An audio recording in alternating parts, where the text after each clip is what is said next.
నమస్తే. ప్రముఖ అడ్వకేట్ నాగేశ్వరరావు పూజారి గారు ఉన్నారు. మాట్లాడదాం సార్తో. సార్ నమస్కారం. నాగేశ్వరరావు పూజారి గారు, ఐపీ పెట్టుకుంటే బ్యాంక్ అకౌంట్ క్యాన్సిల్ చేస్తారు, తర్వాత ఓటర్ ఐడిని తీసేస్తారు, పాస్పోర్ట్ సీజ్ చేస్తారు, ఇలాంటి చర్చ ఉంది సార్. ఇది వాస్తవేనా? మనకు భారతదేశంలో ప్రధానంగా ఎదురయ్యే సమస్య ఏంటి అంటే, చట్టపరంగా చూసినప్పుడు మనకు ప్రధానంగా ఎదురయ్యే సమస్య ఏంటంటే, ఇప్పుడున్న ప్రజెంట్ ఉన్న భారతదేశం ఏంటంటే మోరల్కి చట్టానికి మధ్యలో కొట్లాడుతుంది.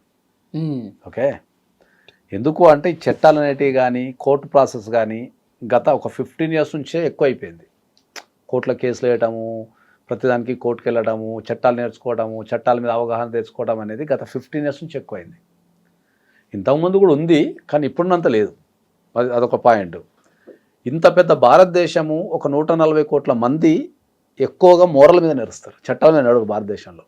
Moral okay. మన భారతదేశంలో ఏదైనా సమస్య వచ్చినప్పుడు ఫస్ట్ మోరల్కి వాల్యూ ఇస్తారు, తర్వాత చట్టానికి వస్తారు. ఫారిన్ కంట్రీస్లో నీకు మోరల్ ఉండదు, ప్రతిదీ చట్టం కిందనే ఉంటుంది, ప్రతిదీ చట్టం కిందనే ఉంటుంది. ఓకే, సో ఈ మోరల్కి వచ్చినప్పుడు ఏంటంటే భారతదేశంలో చాలా విషయాలలో మనకు చట్టాల మీద అవగాహన లేక మన జీవితంలో ఉన్న పరిస్థితులకు అనుగుణంగా ఇది చట్టము అనేది బాగా పాపులర్ చేసేసారు. ఇది చట్టం అనేది బాగా పాపులర్ చేసేసారు. మీకు అందరికీ అర్థమయ్యేటట్టు చెప్పాలంటే ఏంటంటే, భర్త ఆస్తిలో భార్యకు వాటా సగం వస్తుంది, సగం జీతం ఇస్తారు అనేది భారతదేశంలో ప్రతి ఒక్కరు చెప్తారు. ఎందుకు చెప్తారు? జనరల్గా చట్ట ప్రకారం అయితే భారతదేశంలో భార్యకు భర్త ఆస్తిలో అసలు హక్కు లేదు. భర్త ఆస్తిలో ఏ మాత్రమే హక్కు లేదు, అన్లెస్ అంటిల్ భర్త చచ్చిపోతే తప్ప. భర్త బతుకున్నంత కాలం ఈ భారతదేశంలో భార్యకు భర్త ఆస్తిలో అసలు సంబంధమే లేదు. కానీ ఇది ఎందుకు చెప్పారు అంటే, ఇది మరి లేనప్పుడు ఇంతమంది జనాలు మరి భర్త ఆస్తిలో భార్యకు వాటా అని ఎందుకు చెప్తున్నారు సార్ అంటే ఏంటంటే, ఈ చట్టాలు లేనప్పుడు, ఈ కోర్టులు లేనప్పుడు, ఒకవేళ కోర్టులున్న కోర్టుకు పోలేని పరిస్థితి ఉన్నప్పుడు, ఎక్కడన్నా డైవర్స్ జరగాల్సిన పరిస్థితి ఊర్లలో ఏర్పడినప్పుడు పెద్ద మనుషులందరూ కలిసి తీర్మానం చేస్తుండే, ఏమయ్యా పెళ్ళైంది కదా, మరి ఇప్పుడు ఆమెను వదిలేస్తున్నావు కదా, లేకపోతే ఈ కారణం వల్ల వదిలేస్తున్నావు కదా, లేకపోతే ఆ కారణం వల్ల వదిలేస్తున్నావు కదా, మరి ఆమె ఎట్లా బతుకుతుంది అని చెప్పి వానికి ఉన్న ఆస్తులు ఎంతో కొంత ఆమెకి ఇస్తుండే. నువ్వు 4 ఎకరాల పొలం ఉంది కదా, 2 ఎకరాలు రాయి అంటుండే. ఆమెకి ఫైనాన్షియల్ సెక్యూరిటీ ఇస్తుండే, లేదంటే నీ దగ్గర 5 లక్షలు 10 లక్షలు ఫైనాన్షియల్ సెక్యూరిటీ ఇస్తుండే. పెద్ద మనుషులు అనుకున్నది ఏంటంటే, ఆమెకి డైవర్స్ తీసుకుని వెళ్ళిపోతున్నప్పుడు ఫైనాన్షియల్ సెక్యూరిటీ ఇవ్వాలి కదా. రపక్కన అప్పట్లో ఉమెన్కి ఎర్నింగ్ కెపాసిటీ లేదు.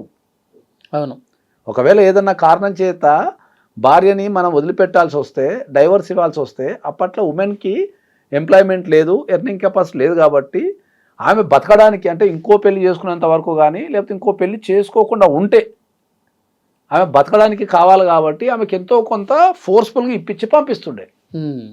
ఈ ఫోర్స్ఫుల్గా ఇప్పించి పంపించే విధానాన్ని ప్రజలు ఏమనుకున్నారంటే ఏంటంటే, ఓహో భర్త ఆస్తిలో భార్యకు వాటా ఉంది కాబట్టి ఇచ్చిండు అని చెప్పేసి అందరూ ఏమనుకుంటున్నారంటే ఏంటంటే, నీ ఆస్తి గుంజుకుంటా, నీ వాటలో సగం నాదే, నీ ఆస్తిలో సగం నాదే, నీ జీతంలో సగం నాదే అని తిరుగుతున్నారు. అదే చట్టం అనుకుంటున్నారు. అది చట్టం అనుకుంటారు. చట్టంలో ప్రయోజనాలు లేదు. అది అట్లా. ఇంకోటి ఉంటుంది, ఖతర్నాక్ ఉంటుంది. ఇంకోటి ఏందది, తాత ఆస్తిలో మనవని వాటా అంటారు. ఒకడు మనవడు ఉంటాడు ఇంట్లో, లేకపోతే తల్లిదండ్రులు ఉంటారు, నీ ఆస్తి అంతా గుంజుకుంటా అని తిరుగుతుంటారు. టెక్నికల్గా తాత ఆస్తిలో మనవనికి అసలు జనరల్ రైట్ ఉండదు. అది స్వార్జితమైన అదైనా, అన్లెస్ అంటే మధ్యలో ఎవరన్నా అనుకోకుండా చనిపోతే వారసత్వంగా వచ్చేటివి ఉంటాయి తప్ప టెక్నికల్గా ఉండదు. అవి వాళ్ళు బతుకున్నప్పుడు ఏమైనా ట్రాన్స్ఫర్లు అయితే ఉండదు. ఓకే, ఇది కూడా ఎందుకు వచ్చింది? పూర్వకాలంలో మైగ్రేషన్ లేదు. ఎక్కడ ఉండేటోడు అక్కడనే ఉండేటోడు, ఆ ఊర్లో సంపాదించుకునేటోడు ఆనే ఉండేటోడు. వాడు చావంగానే వాని పిల్లలకు వస్తుంటే, వాడు చావగానే వాళ్ళకు వస్తుండే. అంటే అప్పుడు ఆస్తి అనేది డిఫాల్ట్గా ట్రాన్స్ఫర్ అవుతుండే. అప్పుడు ఎక్కువ ట్రాన్సాక్షన్ జరుగుడు, అమ్ముకుండు, సేల్ డీళ్ళు, ఈ గొడవలు, కొట్లాటలు ఇట్లాంటివి ఏం లేవు. అప్పుడు ఊరు ఆ మండలంలో ఉంటుండే, వాళ్ళ ఆస్తులు సంపాదించుకుంటుండే, వాడు చావగానే నెక్స్ట్ తరానికి ఇచ్చేస్తుండే, వాడు చావగానే నెక్స్ట్ తరానికి ఇచ్చేస్తుండే. అంతే తప్ప అప్పుడు ఈ ట్రాన్సాక్షన్స్ అంటే ఎక్కువ లేవు కాబట్టి అవి డిఫాల్ట్గా వస్తున్నాయి. కాబట్టి ఇవన్నీ ఏం చెప్తుండే, తాత ఆస్తిలో మనకి వాటాని సంగతి చెప్తా అని తిరుగుతున్నారు అంతే. అప్పుడు ఆ ఇంట్లో ఉన్న వ్యక్తులు ఏమన్నా తాగుబోతులు అయి ఉండి, లేకపోతే జూదాలు ఆడి, లేకపోతే ఇంకా అలవాట్లు ఉంటే ఏమన్నా ఆస్తులు ఖరాబ్ చేస్తే అది అప్పుడు ట్రాన్స్ఫర్ అనేది లేదు కాబట్టి వాడు ఏం రాయకుండా చచ్చిపోతుండే. కాబట్టి డిఫాల్ట్గా ఆ ఆస్తిలో మాకు వారసత్వం వస్తుండే అనే దాంతో ఇక అది అట్లే పెరగపోయింది. ఇక పెరగపోయి ఏం డైలాగ్ కొడతారు, తాత ఆస్తిలో మనవనికి వాటా, నీ సంగతి చెప్తా అని మనవాడు తిరుగుతుంటాడు. నాకు తెలిసిన ఏ రోజైతే తాత ఆస్తిలో మనవాడు వాటా క్లెయిమ్ చేసుకున్న సందర్భం అయితే నేను ఎప్పుడు చూడలే. లేదు. ఓకే, అది ఎప్పుడన్నా ఏదో 1,00,000 కేసులలో ఒకటి అక్కడ ఏమి సేల్ డీడ్ జరగకుండా ఉండి అక్కడనే ఇంకా అక్కడ వారసత్వం ఆస్తుంటే రకరకాల వాటాలు వచ్చేస్తాయి దాంట్లో తప్ప.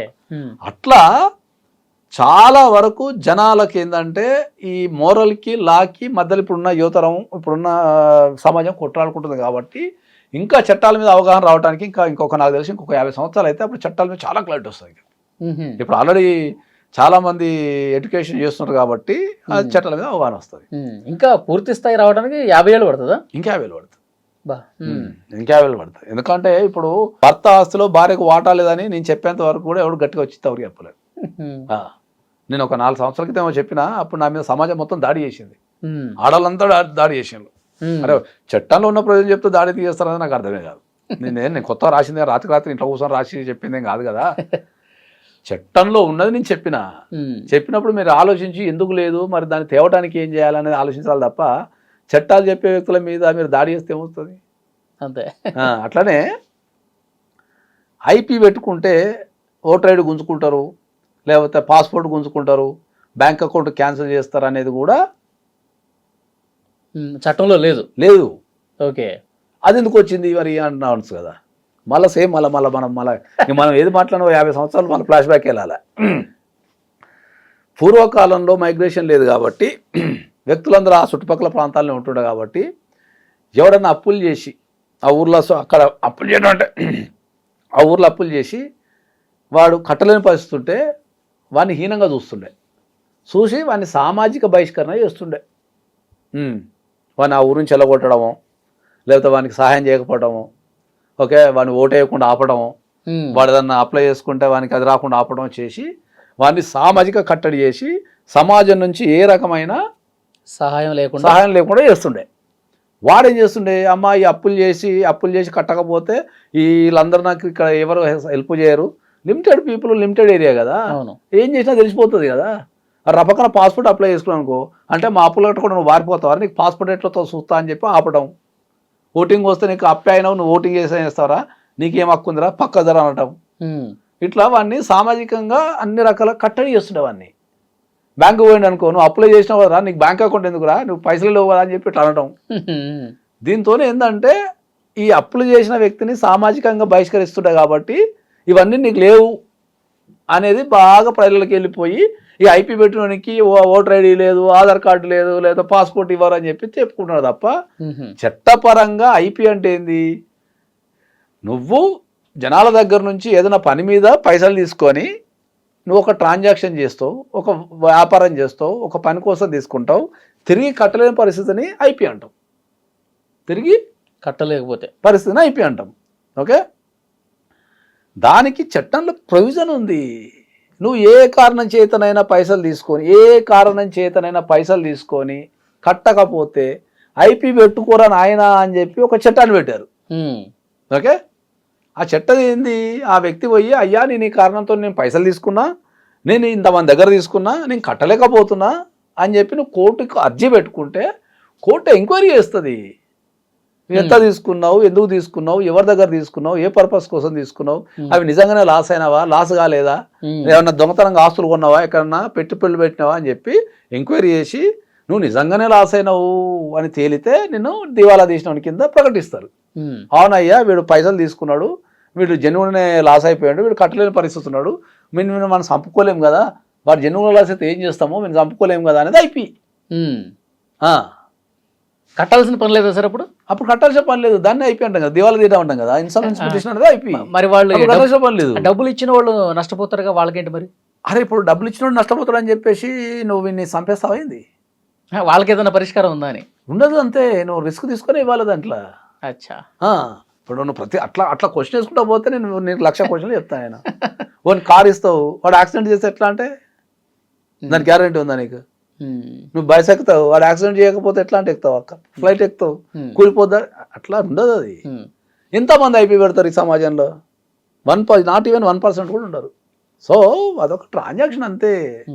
దానికి ఐపీ పెట్టుకుంటే వాడిని ఈ పాస్పోర్ట్ రాదు, లేకపోతే వానికి అది రాదు, ఓటర్ ఐడి ఏమి ఉండదు. అది ఆ ట్రాన్సాక్షన్ వరకు వాడు దివాలా తీసినకుండా ప్రకటిస్తారు తప్ప.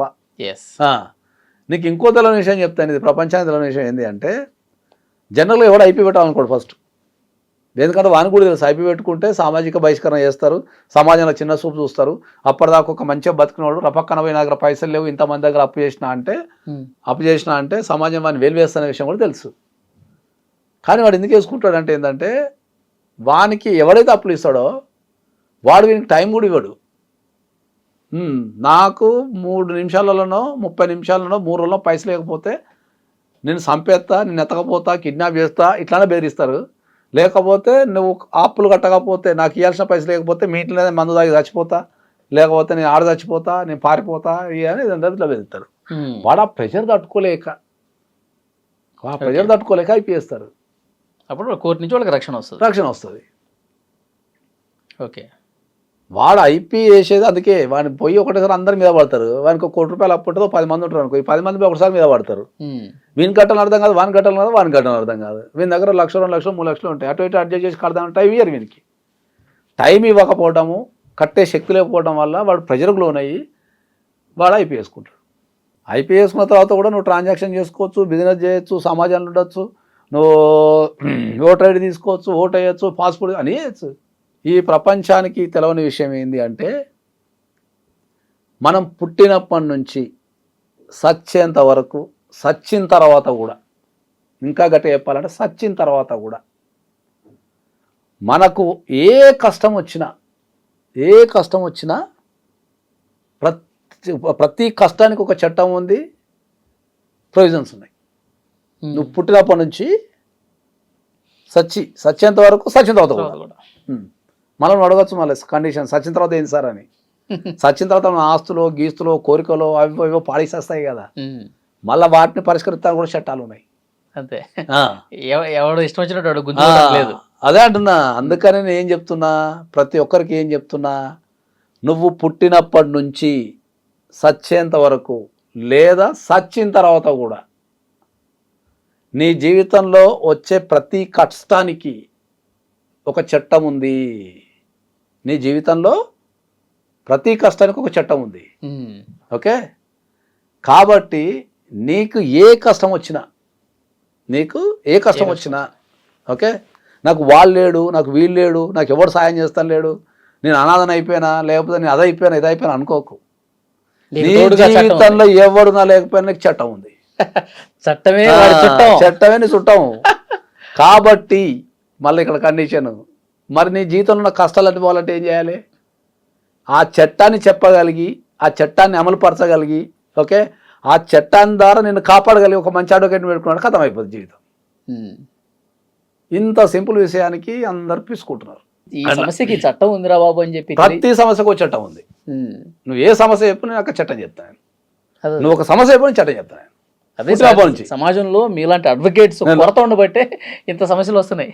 ఇట్లా కాబట్టి నీకు ఏ కష్టం వచ్చినా సరే, నీకు ఎవరు తోడు నిలబడకున్నా, నీకు కష్టం వచ్చినప్పుడు నీ చట్టం మాత్రం నీ చుట్టం అవుతుంది. కాబట్టి ఫైనల్గా చెప్పేది ఏంది, చట్టాన్ని చుట్టం చేసుకో, ప్రశాంతంగా ఉండు. Thank you sir.